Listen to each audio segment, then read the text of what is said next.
छठा अध्याय। श्री सनत कुमार जी द्वारा सप्ताह यज्ञ की विधि का वर्णन। नारद जी ने सनत कुमार जी से पूछा, हे महात्मन, अब आप श्रीमद् भागवत महापुराण की सप्ताह यज्ञ विधि का वर्णन करने की कृपा करें। यह यज्ञ किस प्रकार करना चाहिए तथा इसमें कौन कौन सी वस्तुएं आवश्यक हैं।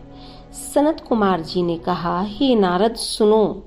इस सप्ताह पारायण को भाद्रपद, आश्विन, कार्तिक तथा मार्गशीर्ष के महीनों में सुनने का फल अत्यंत श्रेष्ठ कहा गया है।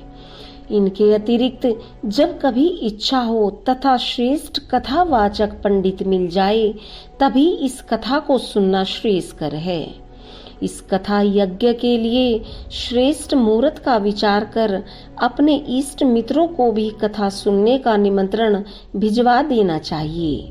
घर में यदि श्रेष्ठ ही स्थान हो तो वहां अन्यथा किसी बाग अथवा तीर्थ स्थान में इस कथा यज्ञ को प्रारंभ करना चाहिए। जिस स्थान पर कथा यज्ञ हो उसे कदली खंभ, बंधनवार आदि से भली प्रकार सुसज्जित कराना चाहिए। व्यास के बैठने के लिए एक ऊंचा तथा श्रेष्ठ सिंहासन रखवा दें तथा जो अन्य लोग कथा श्रवण करने के लिए आए उनके लिए भी उचित आसनों का प्रबंध करें। प्रातः काल से ही व्यास पंडित को कथा पाठ आरंभ कर देना चाहिए। श्रोताओं को कथा सुनने के लिए स्नान तथा संध्या से निश्चिंत होकर कथा प्रारंभ होने के पूर्व ही आ जाना चाहिए तथा मन लगाकर कथा सुननी चाहिए। कथा के पहले दिन मुख्य श्रोता को विघ्नहर श्री गणेश जी का पूजन करना चाहिए ताकि सप्ताह यज्ञ के बीच किसी प्रकार का विघ्न उपस्थित न हो।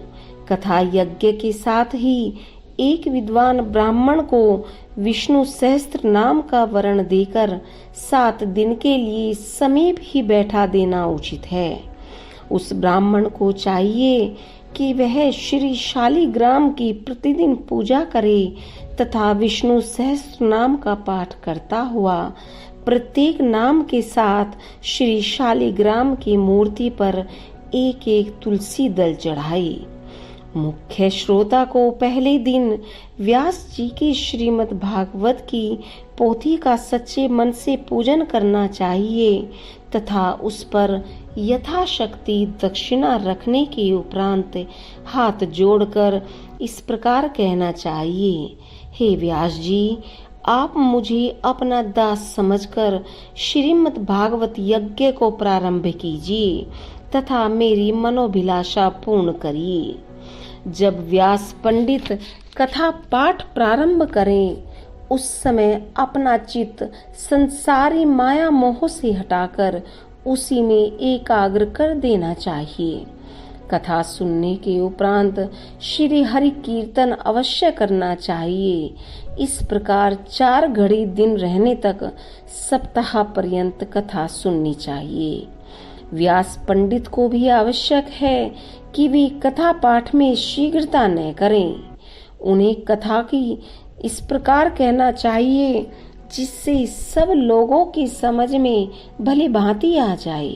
मध्याह्न के समय 2 घड़ी के लिए कथा पाठ बंद कर देना चाहिए तथा उस समय में व्यास जी तथा श्रोताओं को दूध अथवा फलों का थोड़ा सा आहार कर लेना चाहिए।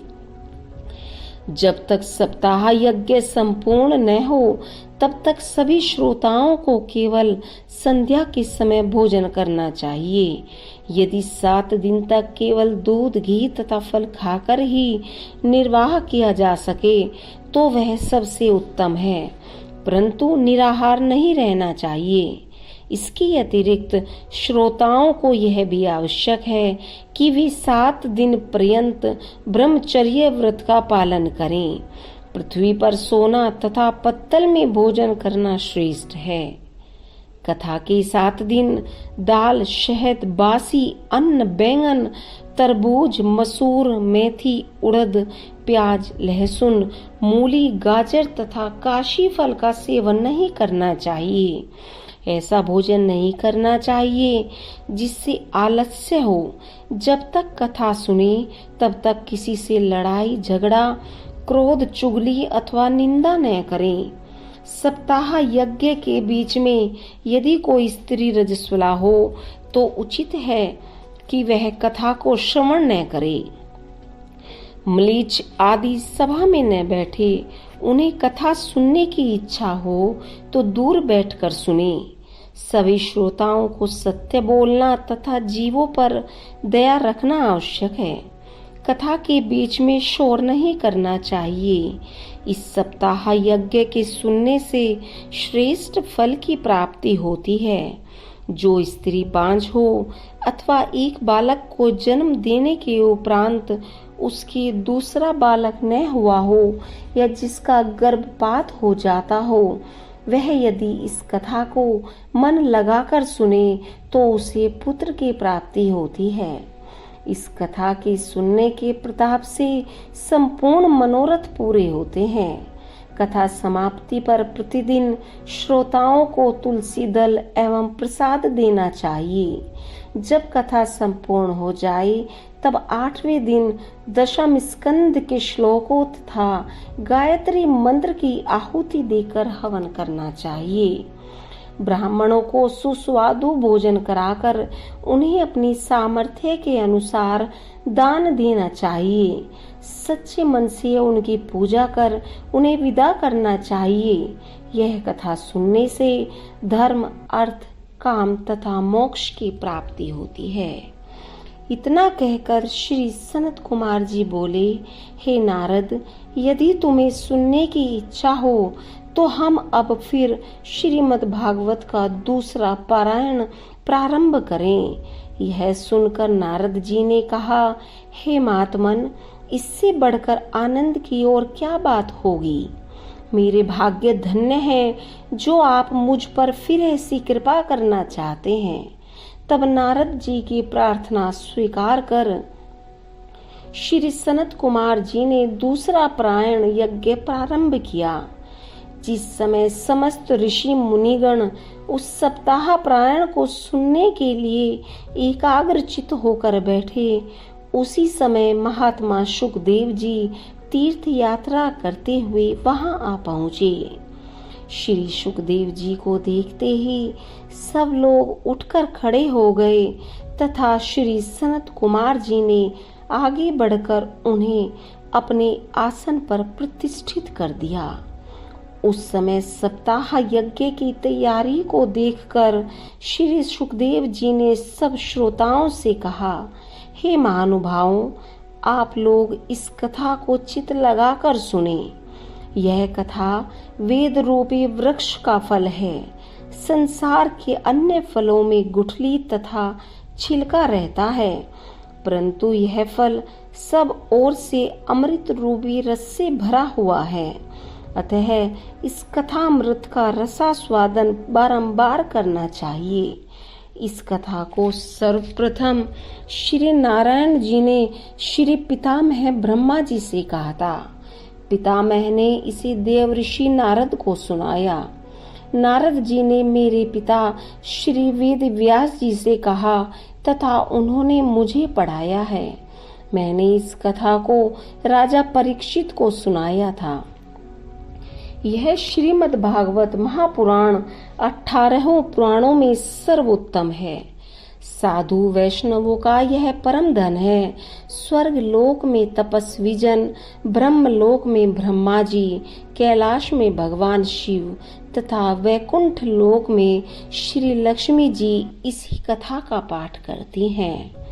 इस प्रकार सुखदेव जी श्रोताओं से जब यह कह रहे थे, उसी समय भगवान वैकुंठनाथ ने ब्रह्मा, वरुण, कुबेर आदि देवताओं तथा प्रहलाद आदि भक्तों के साथ कथा स्थल में पदार्पण किया।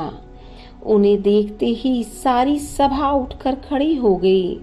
सब लोग दंडवत प्रणाम करते हुए जय जयकार करने लगे। महर्षि नारद जी आनंद विभोर हो वीणा बजा बजा कर नाचने गाने लगे। भक्त उद्धव जी ने मंजीरा तथा देवराज इंद्र ने मृदंग बजाना प्रारंभ कर दिया। उस समय त्रिलोकीनाथ जी ने सबको अपनी भक्ति में लीन देखकर प्रसन्न हो मनोवांछित वरदान मांगने के लिए कहा।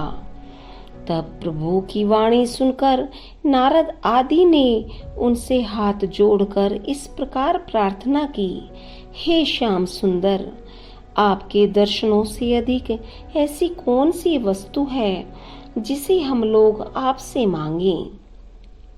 यदि आप प्रसन्न ही हैं तो हमें कृपा कर अपने चरणों की भक्ति प्रदान कीजिए।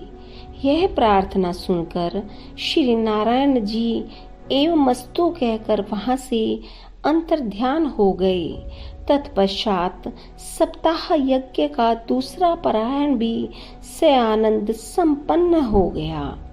इतनी कथा सुनकर शौनकादि 88 सहस्त्र ऋषियों ने श्री सूत जी से पूछा, हे सूत जी, परमहंस श्री सुखदेव जी ने यह कथा राजा परीक्षित को कब सुनाई थी तथा गोकर्ण एवं सनत कुमार जी ने कब कही थी? यह हमें बताने की कृपा करें। पौराणिक सूत जी ने कहा, जिस समय श्री कृष्णचंद्र जी महाराज द्वारिकापुरी से वैकुंठ को पधारे, उसके 2900 वर्ष पश्चात भाद्रपद मास में नवमी के दिन श्री सुखदेव जी महाराज ने यह कथा राजा परीक्षित को सुनानी आरंभ की थी तथा 1 सप्ताह में वह पारायण यज्ञ समाप्त हुआ था। उसके 200 वर्ष पश्चात गोकर्ण ने यह सप्ताह यज्ञ किया। उसके 306 वर्ष बीतने के बाद श्री सनत कुमार जी ने नारद जी को यह कथा सुनाई। उसी कथा का वर्णन हमने तुमसे किया है। इस अमृत कथा को जो आदर के साथ पढ़ता सुनता है, उसे संपूर्ण फल प्राप्त होते हैं। श्रीमद् भागवत महात्म्य समाप्त।